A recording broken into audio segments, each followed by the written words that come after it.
Бүгін мен түшімде bir саяси түш көрдім де.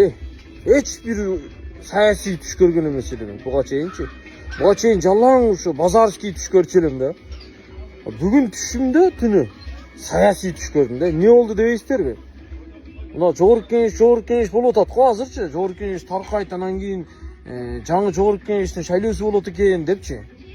Ошондон улам бу жогорку кеңешке шайлоодо депутатка кандидатурамды коюп, мына Кадамжай жактанбы, Баткен жактанбы, мында элес буласта Лейлек жактанбы кандидатурамды коюп турмун да.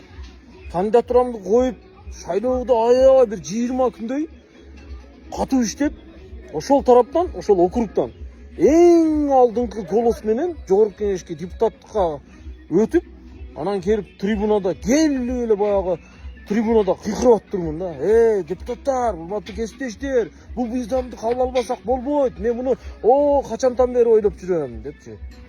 Ал мыйзам эме экен, баягы жаштардын ден соолугу үчүн баягы энергетикалык суусундуктарды таптакыр жок кылайлы, Кыргызстанга киргизилбейли, Кыргызстан өндүрүлбөсүн депчи.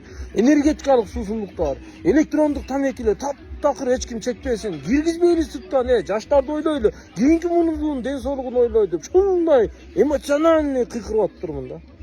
Анан аркада төрага кичине болду, кийинки сессияда дагы сөз калсын деп анан мени бир аз мындай босаңдатты да. Анан өзүмдү кармап, анан бир аз трибунадан түшүп келип атып мындай чочуп кеттим. Анан турсам түшүм. Бул саясий түш экен. Саясий түштөр кирип баштады. Саясий түштөрчү. Ойлонуп калдым. Түшүмдө зато мен да өңүмдө депутат болбосом дагы, зато түшүмдө депутат болдум да менчи. Түшүмдө депутат болдум менчи. Эми алиги мен депутат болгонмун деп койсом боло береби? Ойбо.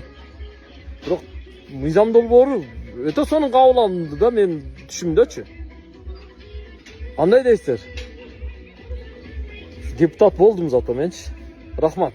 Азыркы депутаттыгым деле жетет магачы, бирок түшүмдө мында расмий депутат болуп койдум да.